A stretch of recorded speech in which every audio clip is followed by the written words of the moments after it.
Mukul Vasnik ji, Mulapalli Ramachandran ji, Ramesh Chenithala ji, K.C. Venugopal ji, Bindu Krishna ji, senior leaders on the stage, our candidates, Kodikunel Suresh ji, N.K. Premachandran ji, party workers of the Congress party and all our UDF partners, friends from the media, I'd like to welcome everybody here. വേദിയിലിരിക്കുന്ന ഏറ്റവും ആദരണീയരായ മുതിർന്ന നേതാക്കളെ, നമ്മളുടെ ഏറ്റവും പ്രിയപ്പെട്ട സ്ഥാനാർത്ഥികളെ, UDF-ന്റെയും കോൺഗ്രസിന്റെയും ഏറ്റവും പ്രിയപ്പെട്ട പ്രവർത്തകരെ, എൻ്റെ മാധ്യമ സുഹൃത്തുക്കളെ, നിങ്ങളെ എല്ലാവരെയും സ്നേഹപൂർവ്വം ഞാൻ ഇവിടേക്ക് സ്വാഗതം ചെയ്യുന്നു. I would like to start by wishing you the best for Vishu and Easter. വിഷുവിനും ഈസ്റ്റർക്കും നിങ്ങൾക്ക് എല്ലാ നന്മകളും ആശംസിച്ചുകൊണ്ട് ഞാൻ എൻ്റെ പ്രസംഗം തുടങ്ങാൻ ആഗ്രഹിക്കുന്നു. And I'd like to tell you that I'm very, very happy to be here in Kerala speaking to you. ഞാൻ നിങ്ങളോട് പറയാൻ ആഗ്രഹിക്കുന്നു, ഞാൻ ഇവിടെ കേരളത്തിൽ വന്ന് നിങ്ങളോട് സംസാരിക്കാൻ എനിക്ക് വളരെയധികം സന്തോഷമുണ്ട്.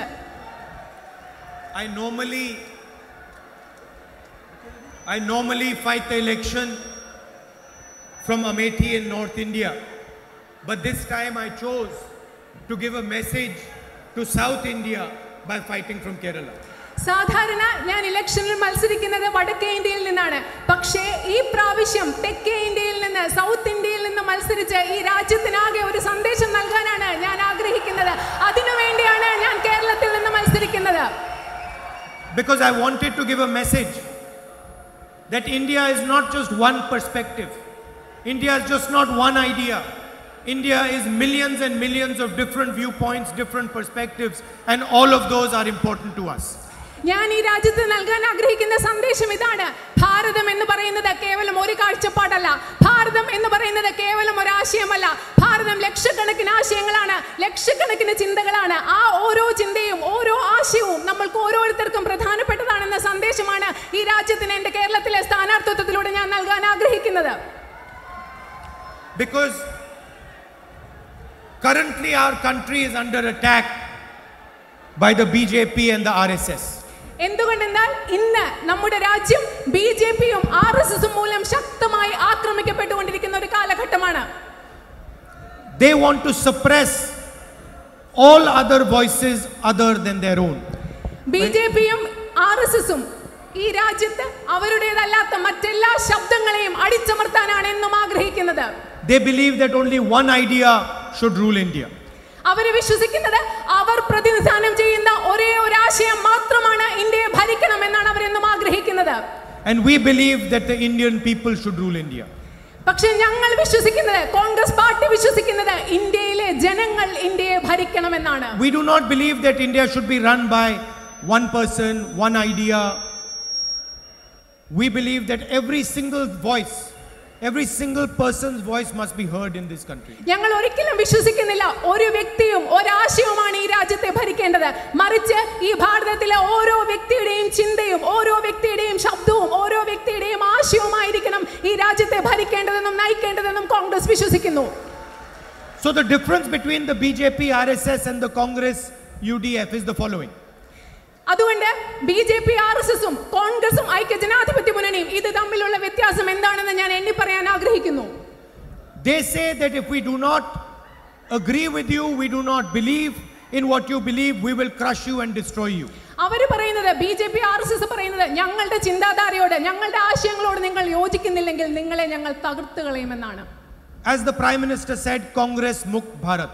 പ്രധാനമന്ത്രി പറഞ്ഞതുപോലെ കോൺഗ്രസ് ഇല്ലാത്ത ഭാരതം, അതാണ് അവരുടെ ചിന്താഗതി. Meaning we will erase the idea of the Congress from India. അതായത് കോൺഗ്രസ് എന്ന ആശയത്തെ ഈ രാജ്യത്ത് നിന്ന് തുടച്ചു നീക്കുമെന്നാണ് പ്രധാനമന്ത്രി പറഞ്ഞത്. അവരെ എതിർക്കുന്നവരെ മുഴുവൻ തുടച്ചു നിൽക്കുന്ന ഒരു ചിന്താധാര.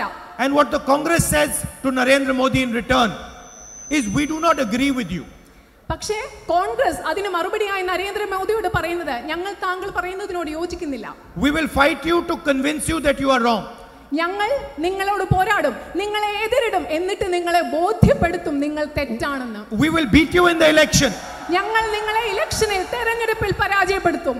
But we will not use violence against you. പക്ഷേ ഒരിക്കലും നിങ്ങൾക്കെതിരെ ഞങ്ങൾ അക്രമം നിങ്ങൾ ഉപയോഗിക്കുന്നത് പോലെ നിങ്ങൾക്കെതിരെ ഞങ്ങൾ അക്രമം ഉപയോഗിക്കുകയില്ല. Even though we don't agree with you, we respect the idea that you should have a voice. നിങ്ങളോട് ഞങ്ങൾ യോജിക്കുന്നില്ല, നിങ്ങളുടെ ആശയങ്ങളോട് ഞങ്ങൾ യോജിക്കുന്നില്ല, പക്ഷേ നിങ്ങൾക്ക് നിങ്ങളുടെ ശബ്ദം പ്രകടിപ്പിക്കാൻ, നിങ്ങളുടെ ആശയങ്ങൾ പ്രകടിപ്പിക്കാൻ ഇവിടെ സ്വാതന്ത്ര്യം ഉണ്ടാകണം. നിങ്ങളുടെ അഭിപ്രായ പ്രകടന സ്വാതന്ത്ര്യത്തെ ഞങ്ങൾ ബഹുമാനിക്കുന്നു. And we will use love and non-violence to convince you that you are wrong.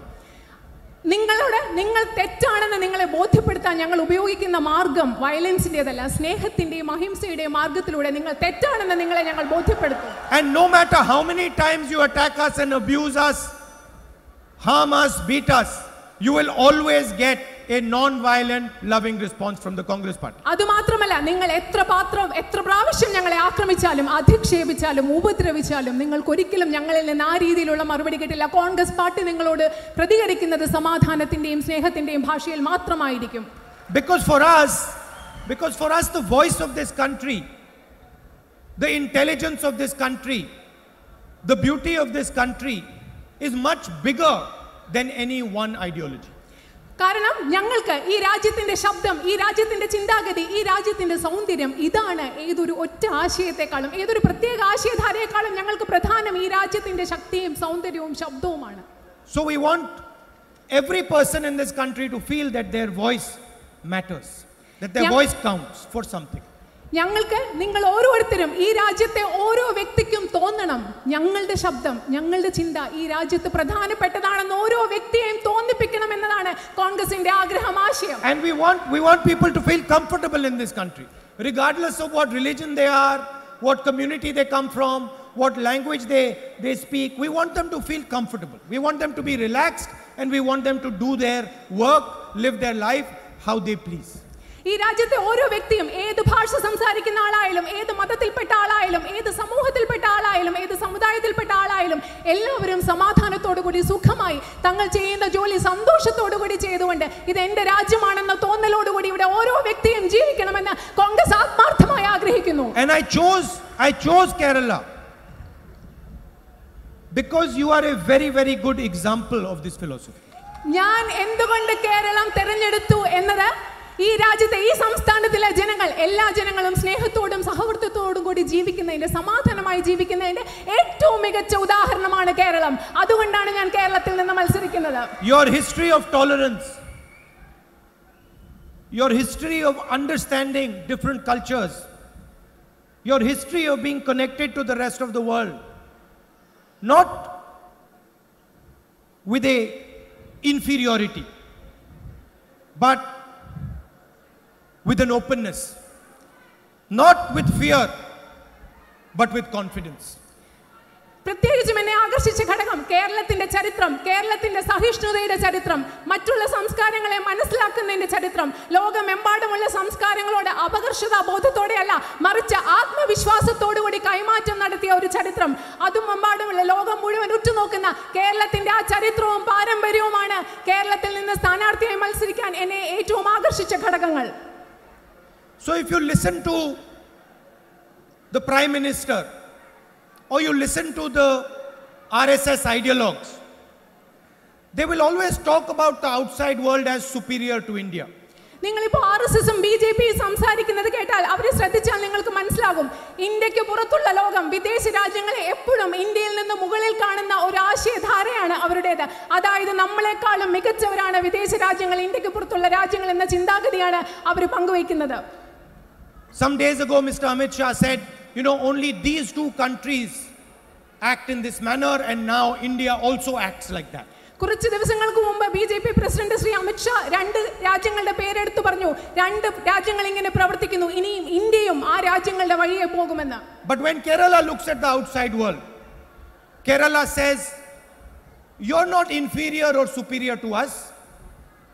You are different than us, we are different than you, we appreciate you, and we would like you to appreciate us. പക്ഷേ അമിത് ഷാ പറയുന്നത് പോലെ അല്ല കേരളം പുറം ലോകത്തോട് പറയുന്നത്. കേരളം പുറം ലോകത്തോട് ഇടപെടുമ്പോൾ പറയുന്നു, ഞങ്ങൾ നിങ്ങളെക്കാൾ ഉയർന്നവരല്ല, ഞങ്ങൾ നിങ്ങളെക്കാൾ താഴ്ന്നവരുമല്ല, നമ്മൾ തമ്മിൽ തുല്യമായ ഒരു ബന്ധമാണ്, ഞങ്ങൾ നിങ്ങളെ ബഹുമാനിക്കുന്നു, അതുപോലെ നിങ്ങൾ ഞങ്ങളെ ബഹുമാനിക്കുകയും വേണം. അങ്ങനെ തുല്യമായ ഒരു ബന്ധത്തിന്റെ ഉദാഹരണമാണ് കേരളം ലോകത്തിന് കാണിച്ചു കൊടുക്കുന്നത്. So Kerala has confidence inside it. അതായത് കേരളം എന്ന് പറയുമ്പോൾ കേരളത്തിന്റെ ഉള്ളിൽ ആത്മവിശ്വാസമുണ്ട്. And from that confidence comes your success.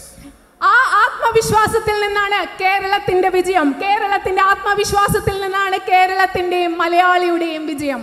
Best education system, highest level of literacy, that is Kerala. ഏറ്റവും മികച്ച വിദ്യാഭ്യാസ സമ്പ്രദായം, ഏറ്റവും ഉയർന്ന സാക്ഷരതാ നിലവാരം, അതാണ് കേരളം.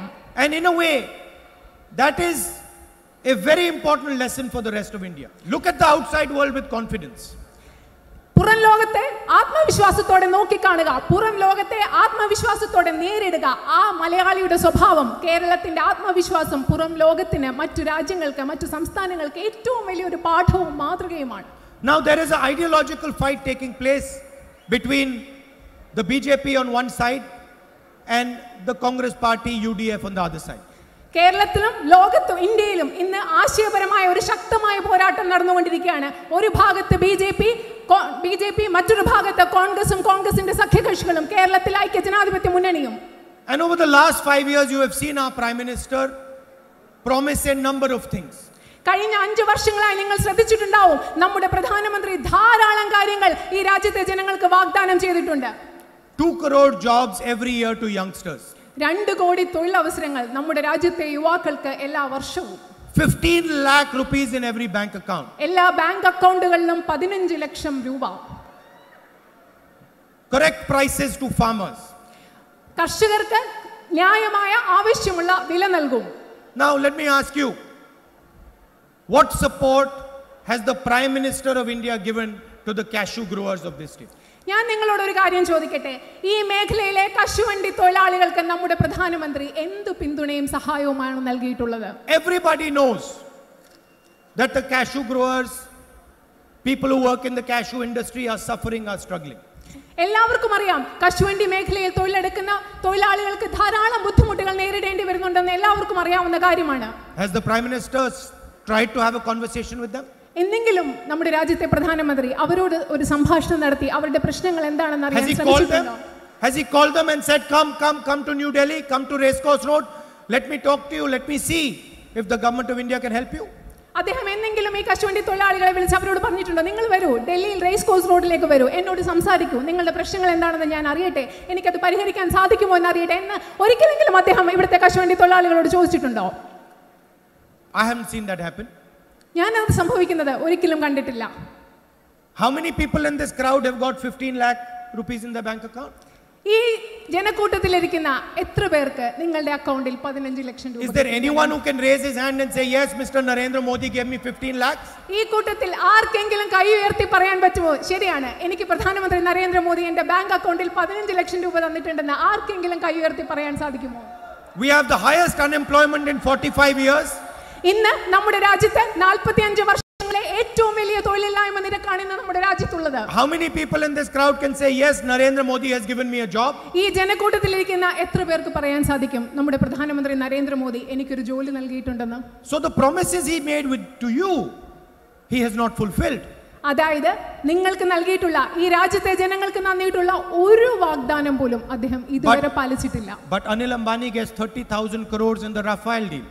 പക്ഷേ ഈ രാജ്യത്തെ ജനങ്ങളോട് നൽകിയ ഒരു വാഗ്ദാനം പോലും പാലിച്ചിട്ടില്ല. പക്ഷേ അനിൽ അംബാനിക്ക് റഫേൽ ഡീലിലൂടെ 30,000 കോടി രൂപ കൊടുക്കുക എന്ന വാഗ്ദാനം അദ്ദേഹം പാലിച്ചു. The Prime Minister speaks of nationalism, and then he gives the world's biggest defense contract to a man who has never built an aircraft. പ്രധാനമന്ത്രി വാതോരാതെ ദേശീയതയെക്കുറിച്ച് സംസാരിക്കും, എന്നിട്ടും അദ്ദേഹം എന്താണ് ചെയ്തത്? ഒരു വിമാനം പോലും ഉണ്ടാക്കി പരിചയമില്ലാത്ത ഒരു മനുഷ്യന് ഈ ലോകത്തെ ഏറ്റവും വലിയ പ്രതിരോധ ഉടമ്പടി നൽകിയാണ് അദ്ദേഹം ചെയ്തത്. ആ വ്യക്തിയാണ് ദേശീയതയെക്കുറിച്ച് വാതോരാതെ സംസാരിക്കുന്നത്. Brothers and sisters, 30,000 crore rupees is almost the equivalent of 1 year's Narega. നിങ്ങൾക്കറിയാമോ സഹോദരി സഹോദരന്മാരെ, 30,000 കോടി രൂപ എന്ന് പറയുമ്പോൾ ആ തുക എന്നത് ഒരു വർഷം മഹാത്മാഗാന്ധി ദേശീയ ഗ്രാമീണ തൊഴിലുറപ്പ് പദ്ധതിക്ക് വേണ്ടി ചെലവാക്കാനാകുന്ന തുകയാണ് ഈ അനിൽ അംബാനിക്ക് കൊടുത്ത 30,000 കോടി രൂപ. Lakhs and lakhs of people get work from Narega. one man gets 30,000 crores. ലക്ഷക്കണക്കിന് ജനങ്ങൾക്ക്, നമുക്കറിയാം ഈ രാജ്യത്തെ ലക്ഷക്കണക്കിന് ജനങ്ങൾക്ക് തൊഴിലുറപ്പ് പദ്ധതിയിലൂടെ തൊഴിൽ ലഭിക്കാമെന്ന സാഹചര്യം ഇരിക്കെ ആ 30,000 കോടി രൂപയാണ് ഒരു വ്യക്തിയുടെ കയ്യിലേക്ക് നരേന്ദ്രമോദി കൊടുത്തത്. Nirav Modi 35,000 crores. Mehul Choksi 35,000 crores. Vijay Mallya 10,000 crores. Lalit Modi. The list is there. 3,50,000 crores given to 15 of the richest people in this country. Nirav Modi 35,000 കോടി രൂപ, വിജയ് മല്യ 10,000 കോടി രൂപ, ലളിത് മോദി, അങ്ങനെ ലിസ്റ്റ് പോവുകയാണ്. 3,50,000 കോടി രൂപയാണ് ഈ രാജ്യത്തെ അതിസമ്പന്നരായ 15 മനുഷ്യർക്ക് വേണ്ടി നരേന്ദ്രമോദി ചെലവഴിച്ചത്. And what would it take to transform the lives of the cashew industry, cashew workers? 300 crores. ഈ രാജ്യത്തെ കശുവണ്ടി തൊഴിലാളി ജനങ്ങളുടെ, കശുവണ്ടി തൊഴിലാളി മേഖലയിലെ ആളുകളുടെ, കർഷകരുടെ ജീവിതം മാറ്റിമറിക്കുന്നതിന്, പരിവർത്തനം ഉണ്ടാക്കുന്നതിന് എത്ര രൂപയാണ് വേണ്ടത്? 300 കോടി രൂപ. So Mr. Narendra Modi can give 30,000 crores to Anil Ambani, but cannot give 300 crores to the cashew industry. നരേന്ദ്രമോദിക്ക് 30,000 കോടി രൂപ അനിൽ അംബാനിക്ക് കൊടുക്കാൻ സാധിക്കും. പക്ഷേ ഈ രാജ്യത്തെ സാധാരണക്കാരായ പാവപ്പെട്ടവരായ കശുവണ്ടി തൊഴിലാളികൾക്ക് 300 കോടി രൂപ കൊടുക്കാൻ അദ്ദേഹത്തിന്റെ കയ്യിൽ പണമില്ല. So 5 months ago, I called the economists of the Congress party. അതുകൊണ്ട് 5 മാസത്തിന് മുമ്പ് ഞാൻ കോൺഗ്രസ് പാർട്ടിയിലെ സാമ്പത്തിക വിദഗ്ധരുമായി സംസാരിച്ചു. And I said, I want to give a message to the people of India. ഞാൻ അവരോട് പറഞ്ഞു, ഈ രാജ്യത്തെ ജനങ്ങളോട്, ഭാരതത്തിലെ ജനങ്ങൾക്ക് എനിക്ക് കൃത്യമായ ഒരു സന്ദേശം നൽകണം. No confusion, clear message. ഒരു ആശയക്കുഴപ്പവുമില്ല, പക്ഷേ വളരെ കൃത്യമായ വ്യക്തമായ ഒരു സന്ദേശം. And the message is that if Narendra Modi can give lakhs of crores of rupees to 15 of the richest people in India, the Congress party can do the same for the poorest people in India. ആ സന്ദേശം ഞാൻ ഈ രാജ്യത്തെ ജനങ്ങൾക്ക് നൽകാൻ ആവശ്യമായ വ്യക്തമായ സന്ദേശം എന്താണെന്ന് അറിയാമോ? നരേന്ദ്രമോദിക്ക് തന്റെ അതിസമ്പന്നരായ 15 സുഹൃത്തുക്കൾക്ക് ലക്ഷക്കണക്കിന് കോടിക്കണക്കിന് രൂപ കൊടുക്കാൻ സാധിക്കുമെങ്കിൽ കോൺഗ്രസ് പാർട്ടിക്ക് ഈ രാജ്യത്തെ ദരിദ്രരായ ജനങ്ങൾക്ക് വേണ്ടി കോടിക്കണക്കിന് രൂപ കൊടുക്കാൻ സാധിക്കുമെന്ന കൃത്യമായ സന്ദേശമാണ് ഞാൻ നൽകാൻ ആഗ്രഹിച്ചത്. So I asked the think tank very simple question. Congress പാർട്ടിയിലെ ചിന്തിക്കുന്ന ആളുകളുടെ ഒരു കൂട്ടത്തോട് അവരോട് വളരെ ലളിതമായ ചോദ്യങ്ങളാണ് ഞാൻ ചോദിച്ചത്. I said Mr. Narendra Modi promised a number 15 lakh rupees in every bank account. ഞാൻ പറഞ്ഞു, നരേന്ദ്രമോദി വാഗ്ദാനം ചെയ്തത് ഒരു കൃത്യമായ ഒരു സംഖ്യയാണ്, 15 ലക്ഷം രൂപ ഓരോരുത്തരുടെയും ബാങ്ക് അക്കൗണ്ടിൽ. It was a lie. അത് ഒരു നുണയായിരുന്നു. It is impossible to give 15 lakh rupees to every Indian person. എല്ലാ ഇന്ത്യക്കാർക്കും 15 ലക്ഷം രൂപ കൊടുക്കാം എന്ന് പറയുന്നത് അത് അസാധ്യമായ കാര്യമാണ്. അതുകൊണ്ട് തന്നെ അതൊരു വലിയ He knows it, I know it, the rest of the country knows it. അദ്ദേഹത്തിന് അതറിയാം, എനിക്കറിയാം, ഈ രാജ്യത്തിന് മുഴുവനും അറിയാം. എന്നിട്ടും അദ്ദേഹം വാഗ്ദാനം ചെയ്തു 15 ലക്ഷം രൂപ. Because if we give 15 lakh to everybody, the Indian economy will be destroyed. എന്തുകൊണ്ടെന്നാൽ അദ്ദേഹം 15 ലക്ഷം രൂപ ഈ രാജ്യത്തെ ഓരോ വ്യക്തിക്കും കൊടുത്താൽ ഇന്ത്യൻ സാമ്പത്തിക വ്യവസ്ഥ അപ്പാടെ തകർന്ന് തരിപ്പണമാവും. So I told them, I want you to give me a number. അതുകൊണ്ട് ഞാൻ കോൺഗ്രസ് പാർട്ടിയിലെ സാമ്പത്തിക വിദഗ്ധരോട് പറഞ്ഞു, നിങ്ങൾ എനിക്ക് കൃത്യമായ ഒരു സംഖ്യ തരണം. It doesn't matter how big it is or how small it is, I want a number. I don't want a theory, I don't want a book, I want a number. അത് എത്ര വലിയ സംഖ്യയാണെങ്കിലും ചെറിയ സംഖ്യയാണെങ്കിലും എനിക്ക് പ്രശ്നമില്ല. എനിക്ക് വലിയ സിദ്ധാന്തങ്ങൾ കേൾക്കണ്ട, എനിക്ക് വലിയ പുസ്തകങ്ങളെ കുറിച്ച് പറയേണ്ട എന്നോട്. പക്ഷേ എനിക്ക് വ്യക്തമായും കൃത്യമായും ഒരു സംഖ്യ വേണം. ഇതാണ് ഞാൻ കോൺഗ്രസ് പാർട്ടിയിലെ സാമ്പത്തിക വിദഗ്ധരോട് പറഞ്ഞത്. And they asked me, what is the number you want? അവരെന്നോട് ചോദിച്ചു, താങ്കൾക്ക് വേണ്ട സംഖ്യ എന്താണ്? I said, the number I want is if we were to decide that the government of India would give the 20% poorest people of this country money every month, how much money can we give without destroying the economy? എനിക്ക് വേണ്ടത് ഇതായിരുന്നു, ഈ രാജ്യത്തെ 20% വരുന്ന ഏറ്റവും ദരിദ്രരായ ആളുകൾക്ക് നമ്മുടെ സാമ്പത്തിക വ്യവസ്ഥയ്ക്ക് ഒരു കോട്ടവും സംഭവിക്കാതെ ഗവൺമെന്റ്, ഭാരതത്തിലെ ഗവൺമെന്റിന് എത്ര രൂപ ഓരോ മാസവും കൃത്യമായി നൽകാൻ സാധിക്കും. ഈ ഒരു സംഖ്യയാണ് എനിക്ക് വേണ്ടിയിരുന്നത്. I want to carry out a surgical strike on poverty. എനിക്ക് ഈ രാജ്യത്തെ ദാരിദ്ര്യത്തിന് മേൽ ഒരു മിന്നലാക്രമണം നടത്തേണ്ടിയിരുന്നു. What is the number? എന്താണ് ആ സംഖ്യ? അത് നടത്താൻ എന്നെ സഹായിക്കുന്ന സംഖ്യ ഏതാണ്? How much money can we put into 5 crore bank accounts? 5 കോടി ബാങ്ക് അക്കൗണ്ടുകളിൽ എത്ര രൂപയാണ് നമുക്ക് കൃത്യമായി നൽകാൻ, നിക്ഷേപിക്കാൻ സാധിക്കുന്നത്? ഇതാണ് ഞാൻ പാർട്ടിയിലെ സാമ്പത്തിക വിദഗ്ധരോട് ആവശ്യപ്പെട്ടത്. And I told them that money I want to put in the women's bank accounts. അത് മാത്രമല്ല, ഞാൻ അവരോട് പറഞ്ഞു, And I know ഈ തുക ഞാൻ നിക്ഷേപിക്കുന്നത് ഈ രാജ്യത്തെ സ്ത്രീകളുടെ bank അക്കൗണ്ടിലാണ്. ഇതുകൂടിയാണ് I know the men will not like it. എനിക്കറിയാം ഇവിടെ കൂടിയിരിക്കുന്ന ആളുകളിലെ പുരുഷന്മാർക്ക് ഒരുപക്ഷെ ഞാൻ പറയുന്നത് ഇഷ്ടപ്പെട്ടില്ല എന്ന് വരും. But women are better at managing money. പക്ഷെ ഞാൻ പറയുന്നു പുരുഷന്മാരെക്കാളും സ്ത്രീകൾ പൈസ കൈകാര്യം ചെയ്യുന്നതിൽ കുറച്ചുകൂടെ മിടുക്കരാണ്. They have a longer term. They think longer term than men. അവർ കുറച്ചുകൂടി പുരുഷന്മാരെക്കാളും ദീർഘകാല അടിസ്ഥാനത്തിൽ ചിന്തിക്കുന്നു എന്നാണ് ഞാൻ കരുതുന്നത്, പ്രത്യേകിച്ചും സാമ്പത്തിക കാര്യങ്ങളിൽ. So the economists went back and some days ago they came back with a number. അതുകൊണ്ട് ഈ ചർച്ചയുടെ അടിസ്ഥാനത്തിൽ നമ്മുടെ സാമ്പത്തിക വിദഗ്ധർ ചിന്തിക്കുകയും കുറച്ച് ദിവസങ്ങൾക്ക് മുമ്പ് അവർ കൃത്യമായ ഒരു സംഖ്യയുമായി തിരിച്ചു വരികയും ചെയ്തു. 72,000 rupees a year. അവർ പറഞ്ഞ സംഖ്യ ഇതാണ്, ഒരു വർഷം 72,000 രൂപ. Frankly, when I saw this number, I was shocked. ഈ നമ്പർ കണ്ടപ്പോൾ, ഈ സംഖ്യ കണ്ടപ്പോൾ ശരിക്കും ഞാൻ ഞെട്ടിപ്പോയി. Because it's actually a very big number. കാരണം അത് ശരിക്കും പറഞ്ഞാൽ 72,000 രൂപ എന്ന് പറയുമ്പോൾ അതൊരു ചെറിയ തുകയല്ല, അതൊരു വലിയ തുക തന്നെയാണ്. 72,000 rupees a year, 3,60,000 rupees in 5 years to 20% of Indian families. 72,000 രൂപ ഒരു വർഷം, 3,60,000 രൂപ 5 വർഷങ്ങൾ കൊണ്ട് ഈ രാജ്യത്തെ 20% വരുന്ന ഏറ്റവും ദരിദ്രരായ ആളുകളുടെ അക്കൗണ്ടിലേക്ക് നിക്ഷേപിക്കുക എന്നത് ഒരു വലിയ തുക തന്നെയാണ്. Every month, money going directly into the bank account, bypassing all the corruption, bypassing all the government systems, straight into your bank account. എല്ലാ അഴിമതിയും എല്ലാ ഗവൺമെന്റ് സംവിധാനങ്ങളെയും മറികടന്നുകൊണ്ട് എല്ലാ മാസവും ഈ തുക നേരിട്ട് നിങ്ങളുടെ ബാങ്ക് അക്കൗണ്ടിലേക്കാണ് പോകുന്നത്. Then I said, what will happen if we give 20% of India 3,60,000 rupees in 5 years? Will we damage the economy? ഞാൻ അവരോട് അടുത്തൊരു ചോദ്യം ചോദിച്ചു. ഈ 5 വർഷം കൊണ്ട് 3,60,000 രൂപ ഓരോ ഈ രാജ്യത്തെ 20% ജനങ്ങൾക്ക് കൊടുത്താൽ അത് നമ്മുടെ സാമ്പത്തിക വ്യവസ്ഥയ്ക്ക് എന്തെങ്കിലും നഷ്ടമോ പ്രശ്നമോ ഉണ്ടാക്കുമോ? ഈ ചോദ്യം കൂടി ഞാൻ അവരോട് ചോദിച്ചു. And the answer was even more shocking. ആ ഉത്തരം കേട്ടപ്പോൾ ഞാൻ അതിലേറെ ഞെട്ടിപ്പോയി. The answer was the following: Mr. Narendra Modi demonetized the economy.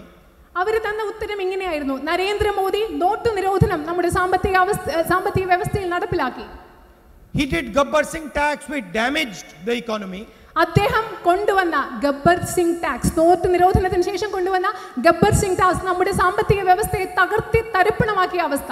And he took a huge amount of money from outside from our people and removed it. നമ്മുടെ സമ്പദ് വ്യവസ്ഥയിൽ ഉണ്ടായിരുന്ന ധാരാളം പൈസ, ആ പൈസ മുഴുവൻ എടുത്തു മാറ്റി നമ്മുടെ സമ്പദ് വ്യവസ്ഥയിൽ നിന്ന് ധാരാളം പൈസ എടുത്തു മാറ്റുകയാണ് ഈ രണ്ട് പ്രക്രിയകളിലൂടെയും ശ്രീ നരേന്ദ്രമോദി ചെയ്തത്. Fuel was removed from the engine of the Indian economy and the engine shut. നമ്മുടെ ഇന്ത്യൻ ഇക്കോണമി എന്ന യന്ത്രത്തിൽ നിന്നും ഇന്ധനം എടുത്തു മാറ്റിയ അവസ്ഥയാണ്. അതോടുകൂടി എന്ത് സംഭവിച്ചു? ഇന്ത്യൻ സാമ്പത്തിക വ്യവസ്ഥ എന്ന യന്ത്രം പ്രവർത്തനരഹിതമായി. The surprising thing is that the best economists of the world told us that if you actually inject this money into the poorest people's hands, you will start the Indian economy. ശരിക്കും ഇതിൽ ഏറ്റവും അതിശയകരമായ കാര്യം എന്താണെന്ന് പറഞ്ഞാൽ, ലോകത്തെ ഏറ്റവും മികച്ച സാമ്പത്തിക വിദഗ്ധർ ഞങ്ങളോട് പറഞ്ഞു, ഇപ്രകാരം ഇന്ധനം എടുത്തു മാറ്റിയ ഇന്ത്യൻ സമ്പദ് വ്യവസ്ഥയിലേക്ക് നിങ്ങൾ വീണ്ടും ഇന്ധനം നിക്ഷേപിച്ചാൽ, അതിൽ കൂടുതൽ പൈസ നൽകിയാൽ, ഇതിലൂടെ നമ്മുടെ സാമ്പത്തിക വ്യവസ്ഥയെ തകർന്നെടുത്ത സാമ്പത്തിക വ്യവസ്ഥയ്ക്ക് പുതുജീവൻ നിങ്ങൾക്ക് നൽകാൻ സാധിക്കും, അതിനെ കൂടുതൽ പ്രവർത്തിപ്പിക്കാൻ സാധിക്കും എന്ന് ലോകത്തെ പ്രമുഖ സാമ്പത്തിക വിദഗ്ധർ ഞങ്ങളോട് പറഞ്ഞു. Poor people will get money, they will start buying things. When they start buying things, the factories will start making things. When the factories start making things, people will get employment in the factories. നമ്മുടെ നാട്ടിലെ സാധാരണക്കാർക്ക് അവരുടെ കയ്യിൽ പൈസ കിട്ടുമ്പോൾ അവർ സാധനങ്ങൾ വാങ്ങിക്കാൻ ആരംഭിക്കും. അവർ സാധനങ്ങൾ വാങ്ങിക്കാൻ തുടങ്ങുമ്പോൾ നമ്മുടെ നാട്ടിലെ ഫാക്ടറികൾ പ്രവർത്തിക്കാൻ ആരംഭിക്കും. നമ്മുടെ ഫാക്ടറികൾ പ്രവർത്തനം തുടങ്ങുമ്പോൾ നമ്മുടെ നാട്ടിലെ ചെറുപ്പക്കാർക്ക് അവിടെ തൊഴിൽ ലഭിക്കും. ഇങ്ങനെ നമ്മുടെ സമ്പദ് വ്യവസ്ഥ വീണ്ടും പുതുജീവൻ കൈവരും. So we have taken the historic decision that after 2019 election, 20% of India's poor people, 5 crore families, 25 crore people, will be given 72,000 rupees a year straight in their bank account. ഈ സാഹചര്യങ്ങളുടെ പശ്ചാത്തലത്തിലാണ് ഞങ്ങൾ ഇങ്ങനെ ചരിത്രപരമായ ഒരു തീരുമാനമെടുത്തത്. 2019 തെരഞ്ഞെടുപ്പിന് ശേഷം കോൺഗ്രസ് ഗവൺമെന്റ് അധികാരത്തിൽ വരുമ്പോൾ ഈ രാജ്യത്തിലെ ഏറ്റവും പാവപ്പെട്ട 20% ജനങ്ങൾക്ക്, 5 കോടി കുടുംബങ്ങൾക്ക് ഓരോ വർഷവും 72,000 രൂപ അവരുടെ ബാങ്ക് അക്കൗണ്ടിൽ നിക്ഷേപിക്കും. Brothers and sisters, you have to realize and you have to understand that there is no shortage of money in this country. എൻ്റെ പ്രിയപ്പെട്ട സഹോദരി സഹോദരന്മാരെ, നിങ്ങൾക്ക് ഒരു കാര്യം മനസ്സിലാക്കണം, നിങ്ങൾ ഒരു കാര്യം തിരിച്ചറിയണം, നമ്മുടെ രാജ്യത്ത് പൈസയ്ക്ക് യാതൊരു കുറവുമില്ല. Mr. Narendra Modi says, where will the money come from? Narendra Modi ചോദിക്കുകയാണ്, ഈ പദ്ധതിക്ക് വേണ്ട പൈസ എവിടെ നിന്നാണ് വരുന്നതെന്ന്. He says the money will have to come from the middle class. അദ്ദേഹം പറയുന്നത് ഈ രാജ്യത്തെ മധ്യവർഗത്തിന്റെ കയ്യിൽ നിന്ന് പൈസ എടുത്തെങ്കിൽ മാത്രമേ ഈ 72,000 രൂപ ജനങ്ങൾക്ക് നൽകുക എന്ന പദ്ധതി നമുക്ക് നടപ്പിലാക്കാൻ സാധിക്കൂ എന്നാണ് അദ്ദേഹം പറയുന്നത്. And I want to make it crystal clear from this stage that not a rupee will come from the middle class. ഞാൻ നിങ്ങളോട് ഒരു സ്ഫടികം പോലെ വ്യക്തമാക്കി ഈ സ്റ്റേജിൽ നിന്ന് പറയാൻ ആഗ്രഹിക്കുന്നു, ഈ പദ്ധതിക്ക് വേണ്ട ഒരു രൂപ പോലും ഈ രാജ്യത്തെ മധ്യവർഗത്തിന്റെ കയ്യിൽ നിന്ന് ഞങ്ങൾ എടുക്കില്ല.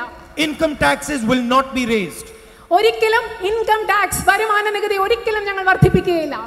The money will come from people like Mr. Anil Ambani. ഈ പൈസ വരുന്നത് അനിൽ അംബാനിയെ പോലെയുള്ള മനുഷ്യരിൽ നിന്നാണ് ഈ രാജ്യത്തെ സാധാരണക്കാർക്ക് കൊടുക്കാൻ വേണ്ടി ഈ തുക വരുന്നത്. Not legitimate businessmen. ന്യായമായി പ്രവർത്തിക്കുന്ന വ്യവസായികളല്ല ഇവർ. Not law-abiding businessmen. നിയമങ്ങൾ അനുസരിച്ചുകൊണ്ട് ന്യായമായി പ്രവർത്തിക്കുന്ന ബിസിനസ് വ്യക്തികളിൽ നിന്ന്, വ്യവസായികളിൽ നിന്നല്ല ഞങ്ങൾ പണം എടുക്കുന്നത്. But from the large number of crony capitalists.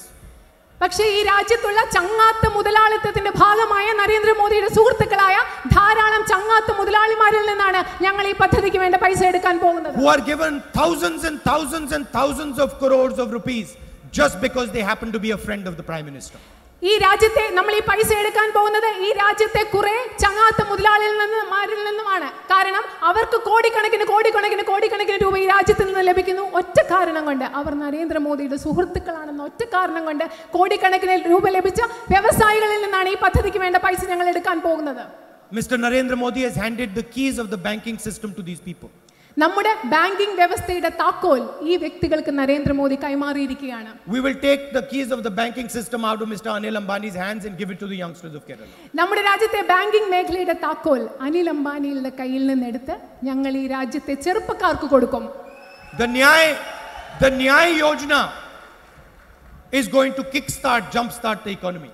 നമ്മുടെ തകർന്നു പോയ സമ്പദ് വ്യവസ്ഥയ്ക്ക് ജീവൻ കൊടുക്കുന്ന, നമ്മുടെ സമ്പദ് വ്യവസ്ഥയെ ഉന്തിത്തള്ളി മുൻപോട്ട് കൊണ്ടുപോകുന്ന ശക്തമായ ഒരു പദ്ധതിയാണ് ന്യായ് യോജന അഥവാ സാർവത്രിക അടിസ്ഥാന വേതനം, അടിസ്ഥാന വരുമാനം എല്ലാവർക്കും ഉറപ്പാക്കുന്ന പദ്ധതി. But we want to enable the youngsters of Kerala to help with employment in this country. അതുപോലെ ഈ രാജ്യത്തെ കേരളത്തിലെ യുവജനങ്ങളെ ഈ രാജ്യത്ത് തൊഴിലവസരങ്ങൾ സൃഷ്ടിക്കുന്നതിന് അവരെ പ്രാപ്തരാക്കണം. പ്രത്യേകിച്ച് കേരളത്തിലെ യുവജനങ്ങളെ അതിന് പ്രാപ്തരാക്കണമെന്ന് ഞങ്ങൾ ആഗ്രഹിക്കുന്നു. So we asked many youngsters what we could do for them. അതുകൊണ്ട് ഈ രാജ്യത്തെ വളരെയധികം ചെറുപ്പക്കാരോട് ഞങ്ങൾ ചോദിച്ചു, ഞങ്ങൾക്ക് എന്താണ് നിങ്ങൾക്ക് വേണ്ടി ചെയ്യാൻ സാധിക്കുന്നതെന്ന്. We went to people who want to open small businesses. We went to entrepreneurs and said, what can we do? ചെറിയ ബിസിനസ് വ്യവസായങ്ങൾ ആരംഭിക്കാൻ ആഗ്രഹിക്കുന്ന യുവാക്കളോട്, അതുപോലെ ചെറിയ സംരംഭങ്ങൾ തുടങ്ങാൻ ആഗ്രഹിക്കുന്ന യുവാക്കളോട് ഞങ്ങൾ ചോദിച്ചു, നിങ്ങൾക്ക് എന്താണ് വേണ്ടത്? We want you to help us create jobs. What do we have to do for you? ഞങ്ങൾ അവരോട് പറഞ്ഞു, നിങ്ങൾ ഈ രാജ്യത്ത് തൊഴിലവസരങ്ങൾ ഉണ്ടാക്കണം, നിങ്ങൾ അതിന് ഞങ്ങളെ സഹായിക്കണം, അതിനുവേണ്ടി നിങ്ങൾക്ക് എന്ത് ചെയ്തു തരാൻ ഞങ്ങൾക്ക് സാധിക്കും? And they said something very simple. അവർ വളരെ ലളിതമായ കാര്യങ്ങളാണ് ഞങ്ങളോട് മറുപടിയായി പറഞ്ഞത്. They said whenever we go to open a business, regardless of what business it is, we have to take permissions from 10 or 15 government departments. അവർ പറഞ്ഞത് ഇതാണ്, ഞങ്ങൾക്ക് എപ്പോഴെങ്കിലും ഒരു വ്യവസായം തുടങ്ങാൻ ഞങ്ങൾ ആഗ്രഹിക്കുന്നു, അപ്പോൾ ഞങ്ങൾക്ക് ധാരാളം ഗവൺമെന്റ് ഡിപ്പാർട്ട്മെന്റുകളിൽ പോയി ധാരാളം അനുമതികൾ എടുക്കേണ്ടി വരും. നിരന്തരം 10-15 അനുവാദങ്ങൾ, അനുമതി കൂടി മാത്രമേ ഞങ്ങൾക്കൊരു ബിസിനസ് തുടങ്ങാൻ സാധിക്കുന്നുള്ളൂ. Every department asks us for money. എല്ലാ ഡിപ്പാർട്ട്മെന്റും ഞങ്ങളോട് പൈസയാണ് ചോദിക്കുന്നത്. By the time we have done the chakkar of all the departments, we have no money left to start a business. ഈ എല്ലാ ഡിപ്പാർട്ട്മെന്റുകളിലും ബിസിനസ് തുടങ്ങാൻ വേണ്ടി കയറി ഇറങ്ങി കഴിയുമ്പോഴത്തേക്കും ബിസിനസ് തുടങ്ങാനുള്ള പൈസ ഞങ്ങളുടെ കയ്യിൽ ഉണ്ടാവില്ല. So we said, okay, we'll solve the problem. അപ്പോൾ ഞങ്ങൾ അവരോട് കൃത്യമായിട്ട് പറഞ്ഞു, ഈ പ്രശ്നം ഞങ്ങൾ നിങ്ങൾക്ക് പരിഹരിച്ചു തരാം. And we put a little line in our manifesto that says, no youngster in Kerala or any other state who wants to open a business will have to take permission from any government department for 3 years. ഈ യുവജനങ്ങൾ പറഞ്ഞതിന്റെ അടിസ്ഥാനത്തിൽ ഞങ്ങളുടെ പ്രകടന പത്രികയിൽ ഒരു വരി എഴുതി ചേർത്തു. കേരളത്തിലെ മാത്രമല്ല ഭാരതത്തിലെ എല്ലായിടത്തെയും ഒരു വ്യക്തിക്ക് പോലും 3 വർഷത്തേക്ക് ഒരു ബിസിനസ് തുടങ്ങി 3 വർഷത്തേക്ക് ഒരു ഗവൺമെന്റ് വകുപ്പിൽ നിന്നും പെർമിഷൻ എടുക്കേണ്ട, അനുവാദം എടുക്കേണ്ട ആവശ്യം ഉണ്ടാവുകയില്ല. You first start the business, you give some people employment.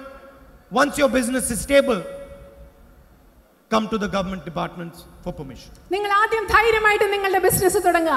3 വർഷം കഴിഞ്ഞ് നിങ്ങളുടെ ബിസിനസ് വിജയിക്കുകയാണെങ്കിൽ മാത്രം നിങ്ങൾ ഒരു ഗവൺമെന്റ് വകുപ്പിൽ പോയി അവിടെ അനുമതി എടുക്കുക. ഇതാണ് ഞങ്ങൾ ഇവിടുത്തെ യുവജനങ്ങൾക്ക് നൽകിയ ഉറപ്പ്. We did the same with the farmers of the country. We said, what do you want? How can we help you in your work? ഇതേ കാര്യമാണ് ഈ രാജ്യത്തെ കർഷകരോട് ഞങ്ങൾ ചെയ്തത്. ഞങ്ങൾ അവരോട് ചെന്ന് ചോദിച്ചു, നിങ്ങൾക്ക് എന്താണ് വേണ്ടത്, എന്ത് സഹായമാണ് ഞങ്ങൾ നിങ്ങൾക്ക് വേണ്ടി ചെയ്തു തരേണ്ടത്. And they told us 2 things, both of which we agreed to. അവർ ഞങ്ങളോട് പറഞ്ഞ 2 കാര്യങ്ങൾ, ഞങ്ങൾ സമ്മതിച്ച 2 കാര്യങ്ങളുണ്ട്. The first was, every year a budget is proposed. ഒന്നാമത്തെ കാര്യം, എല്ലാ വർഷവും നമ്മുടെ രാജ്യത്ത് സാമ്പത്തിക budget തയ്യാറാക്കുന്നുണ്ട്. This year Mr. Piyush Goyal read out the budget. ഈ പ്രാവശ്യം പീയൂഷ് ഗോയലാണ് ബജറ്റ് അവതരിപ്പിച്ചത്. And the farmers of the country said, please do us a favor. We want to understand what is going to happen in the coming year. Please give us a dedicated budget only for farmers. ഈ രാജ്യത്തെ കർഷകർ ഞങ്ങളോട് പറഞ്ഞത് എന്താണ്, വർഷത്തിന്റെ ആദ്യം തന്നെ ഈ രാജ്യം ഞങ്ങൾക്ക് വേണ്ടി എന്താണ് ചെയ്യുന്നതെന്ന് അറിയാൻ ഞങ്ങൾക്ക് ആഗ്രഹമുണ്ട്. അതുകൊണ്ട് ഞങ്ങൾക്ക് മാത്രമായിട്ട് ഒരു ബജറ്റ് തരിക എന്നൊരു സഹായം ഞങ്ങൾക്ക് ചെയ്തു തരണം. ഇതാണ് ഈ രാജ്യത്തെ കർഷകർ ഞങ്ങളോട് ആവശ്യപ്പെട്ടത്. So I'm happy to say that in 2019 farmers of this country will have their own budget. ഞാൻ വളരെ സന്തോഷത്തോടു കൂടി നിങ്ങളോട് പറയാൻ ആഗ്രഹിക്കുന്നു, 2019 മുതൽ ഈ രാജ്യത്തെ കർഷകർക്ക് അവർക്ക് മാത്രമായി ഒരു ബജറ്റ് ഭാരതത്തിൽ ഉണ്ടാവും. We will make it very clear, and this includes cashew farmers. ഞാൻ ഒരു കാര്യം കൂടി വ്യക്തമായി പറയുന്നു, കർഷകർക്ക് വേണ്ടി ഒരു ബജറ്റ് എന്ന് പറയുമ്പോൾ അതിൽ കശുവണ്ടി തൊഴിലാളികളും ഉൾപ്പെടും. We'll make it very clear what is going to be done for you in the next year. How much the MSP is going to be raised, whether your loans are going to be forgiven, what compensation you will get. We will lay out everything for you right in the beginning of the year. വർഷത്തിന്റെ ആദ്യം തന്നെ നിങ്ങൾക്ക് വേണ്ടി എന്തൊക്കെ ചെയ്യാനാണ് ഞങ്ങൾ പോകുന്നതെന്ന് നിങ്ങളോട് കൃത്യമായി പറഞ്ഞിരിക്കും. എത്രയാണ് നിങ്ങൾക്ക് നൽകാൻ പോകുന്ന താങ്ങുവില, നിങ്ങളുടെ കടങ്ങൾ എത്രയാണ് എഴുതി തള്ളാൻ പോകുന്നത്, അതുപോലെ നിങ്ങൾക്ക് എത്ര നഷ്ടപരിഹാരം കിട്ടാൻ പോകുന്നു, ഈ കാര്യങ്ങളെല്ലാം വ്യക്തമായി വർഷത്തിന്റെ ആദ്യം തന്നെ കാർഷിക ബജറ്റിലൂടെ ഞങ്ങൾ നിങ്ങളോട് പറഞ്ഞിരിക്കും. And for the cashew farmers, I want to make something very clear. ഇവിടുത്തെ കശുവണ്ടി കർഷകരോട് ഒരു കാര്യം വളരെ വ്യക്തമായി പറയാൻ ഞാൻ ആഗ്രഹിക്കുന്നു. I understand that the government in Kerala had made some commitments. I would recommend to them to fulfill those commitments. എനിക്കറിയാം കേരളത്തിലെ സംസ്ഥാന ഗവൺമെന്റ് നിങ്ങൾക്ക് ചില വാഗ്ദാനങ്ങൾ നൽകിയിട്ടുണ്ട്. ഞാൻ തീർച്ചയായും നിങ്ങളോട് ആ വാഗ്ദാനങ്ങൾ പാലിക്കാൻ കേരളത്തിലെ സംസ്ഥാന ഗവൺമെന്റിനോട് ഞങ്ങൾ ആവശ്യപ്പെടും. But as the Congress party, I also want to make a commitment.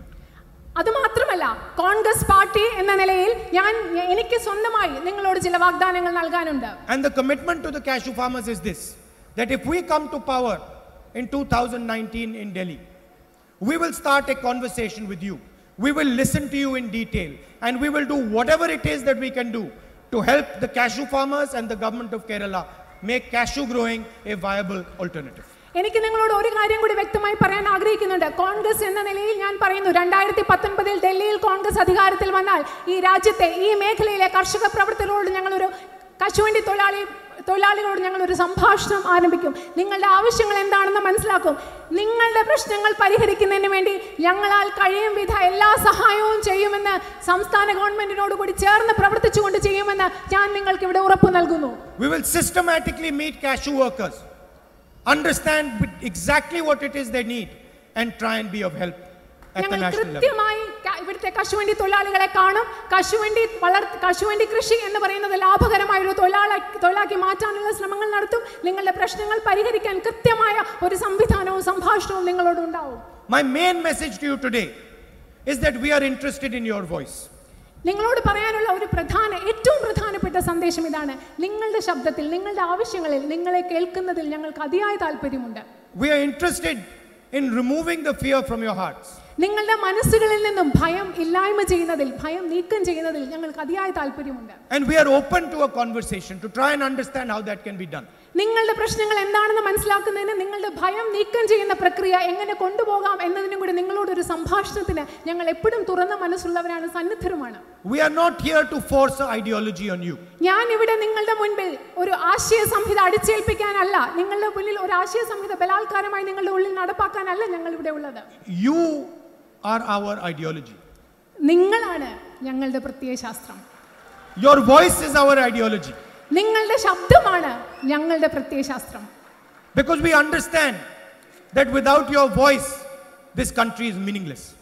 കാരണം ഞങ്ങൾക്കറിയാം നിങ്ങളുടെ ശബ്ദമില്ലാതെ ഈ രാജ്യത്തിന് ഒരു അർത്ഥവുമില്ല. And that is why we are fighting for fairness. That is why we are fighting for nyaya. അതുകൊണ്ടാണ് ഞങ്ങൾ ഈ രാജ്യത്ത് ന്യായത്തിന് വേണ്ടി പോരാടുന്നത്, ന്യായത്തിന് വേണ്ടി പോരാടുന്നത്, നീതിക്ക് വേണ്ടി പോരാടുന്നത്. അതുകൊണ്ടാണ്, കാരണം ഈ രാജ്യത്തെ നിങ്ങളുടെ ശബ്ദമില്ലാതെ ഈ രാജ്യത്തിന് അർത്ഥമില്ല. I'm fighting an election from Kerala, and I want to tell you, it is an honor for me to be fighting to represent the people of this state.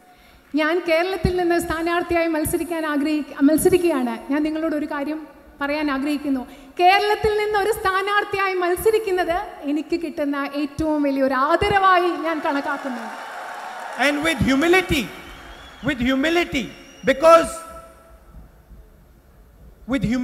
because of how intelligent, how profound your voice is. അത് എനിക്ക് ആദരവാണ്. ഈ ആദരവായി ഞാൻ അതിനെ കേരളത്തിൽ നിന്ന് മത്സരിക്കുന്നതിന് ആദരവായി കണക്കാക്കുന്നത് വിനയത്തോടു കൂടിയാണ്.